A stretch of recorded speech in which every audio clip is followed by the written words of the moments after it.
आपल्या आजूबाजूला एक असं जग आहे जे आपल्याला दिसत नाही, पण ते खूप शक्तिशाली आहे. आपण त्यांना सूक्ष्मजीव म्हणतो.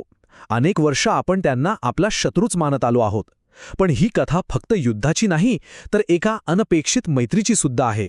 चला तर मग ह्या अदृश्य जगात डोकावून पाहूया आणि बघूया की यात नेमकं काय दडलंय. हाच प्रश्न आजच्या आपल्या विश्लेषणाच्या केंद्रस्थानी आहे.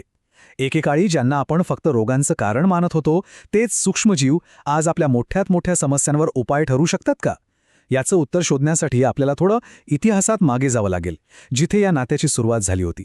तर सुरुवातीला आपण त्या बाजूबद्दल बोलूया जिथे सूक्ष्मजीव आपले शत्रू आहेत. जेव्हा हे सूक्ष्मजीव आपल्या शरीरात येतात, तेव्हा ते आपल्याला आजारी पाडण्यासाठी एक जबरदस्त शस्त्र वापरतात, आणि ते म्हणजे टॉक्सिन्स, म्हणजेच विष. याचं सोपं उत्तर आहे त्यांच्या शस्त्रसाठ्यात. अनेक जीवाणू असे काही विषारी पदार्थ तयार करतात ज्यांना आपण टॉक्झिन्स म्हणतो.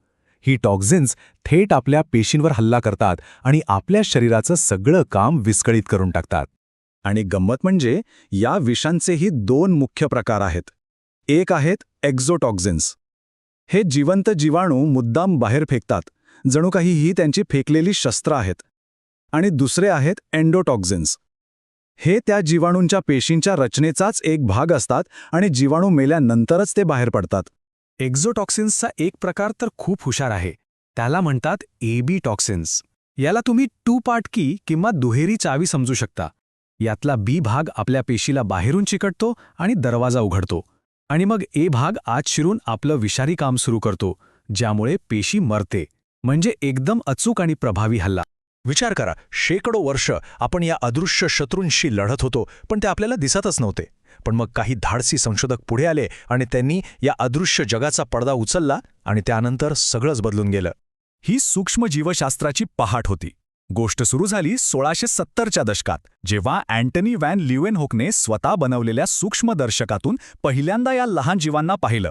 मग 1860च्या दशकात लुई पाश्चरने हे सिद्ध केलं की रोग हे सूक्ष्मजीवांमुळेच होतात. आणि त्यानंतर 1880च्या दशकात रॉबर्ट कॉकने प्रयोगशाळेत जीवाणूंना वाढवण्याचं तंत्रज्ञान विकसित केलं, ज्यामुळे त्यांच्या अभ्यासाला एक नवी दिशा मिळाली. रॉबर्ट कॉकने फक्त तंत्रज्ञानच नाही, तर एक वैज्ञानिक पद्धतीही दिली. त्यांचे हे 4 नियम म्हणजे जणू काही सूक्ष्मजीवांच्या गुप्तहेरांसाठी एक नियमावलीच होती. याच नियमांमुळे शास्त्रज्ञ ठामपणे सांगू शकले की कोणता सूक्ष्मजीव कोणत्या रोगासाठी जबाबदार आहे. विज्ञानाच्या इतिहासातला हा एक खूप मोठा टप्पा होता. बरं, एकदा का शत्रू कोण आहे हे कळलं की मग त्याच्याशी लढण्याची तयारी सुरू झाली. सूक्ष्मजीवांचं रहस्य उलगडल्यावर मानवजातीनं त्यांच्याविरुद्ध प्रभावी शस्त्र विकसित करायला सुरुवात केली. ही गोष्ट आहे एडवर्ड जेनर यांची. त्यांच्या असं लक्षात आलं की ज्या गवळी महिलांना काउपॉक्स नावाचा एक सौम्य आजार व्हायचा, त्यांना देवीसारखा भयंकर आजार होत नव्हता. या एका साध्या निरीक्षणातूनच इतिहासातली पहिली लस जन्माला आली. त्यांनी काउपॉक्सच्या विषाणूचा वापर करून देवीपासून संरक्षण मिळवण्याचा मार्ग शोधून काढला होता. आणि इथे एक इंटरेस्टिंग गोष्ट आहे. वॅक्सिन हा शब्द वॅका या लॅटिन शब्दावरून आलाय, ज्याचा अर्थ होतो गाय. लुई पाश्चर यांनी जेनरच्या या महान कामाचा सन्मान करण्यासाठी हा शब्द वापरला. पण लसीकरण रोगाला प्रतिबंध करत होतं. पण रोग झालाच तर? लसीकरणामुळे आपल्याला संरक्षण तर मिळालं, पण जर संसर्ग झालाच तर काय करायचं? याचं उत्तर मिळालं एका अपघाताने, एका अशा शोधाने ज्याने औषधशास्त्राचा चेहरामोहराच बदलून टाकला. अलेक्झांडर फ्लेमिंग त्यांच्या लॅबमध्ये स्टॅफिलोकोकाय नावाच्या जीवाणूंवर काम करत होते. सुट्टीवरून परत आल्यावर त्यांनी पाहिलं की त्यांच्या एका पेट्री डिशमध्ये बुरशी वाढली होती. पण आश्चर्याची गोष्ट म्हणजे त्या बुरशीच्या आजूबाजूला एकही जीवाणू वाढला नव्हता. त्या बुरशीतूनच पेनिसिलिन नावाचा पदार्थ स्रवत होता, जो इतिहासातला पहिला अँटीबायोटिक ठरला.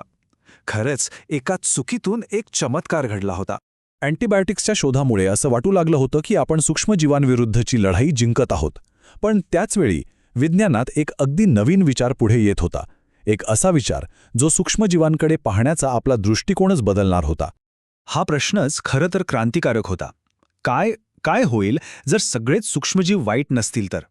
म्हणजे काही सूक्ष्मजीव जर आपल्याला आजारी पाडतात, तर काही आपल्यासाठी फायदेशीर असू शकतील का? त्यांना मारण्याऐवजी आपण त्यांच्यासोबत काम करू शकतो का?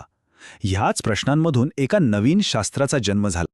या शास्त्राला म्हणतात इंडस्ट्रियल बायोटेक्नॉलॉजी. सोप्या भाषेत सांगायचं तर यात आपण सूक्ष्मजीवांना आपल्या टीममध्ये घेतो, त्यांना लहान लहान कारखान्यांसारखं वापरून आपल्यासाठी उपयुक्त गोष्टी बनवून घेतो. चला तर मग बघूया या नव्या पार्टनरशिपचे परिणाम काय आहेत. हे छोटे इंजिनियर्स आपल्यासाठी काय काय करू शकतात, पाहूया त्यांची ताकद किती आहे.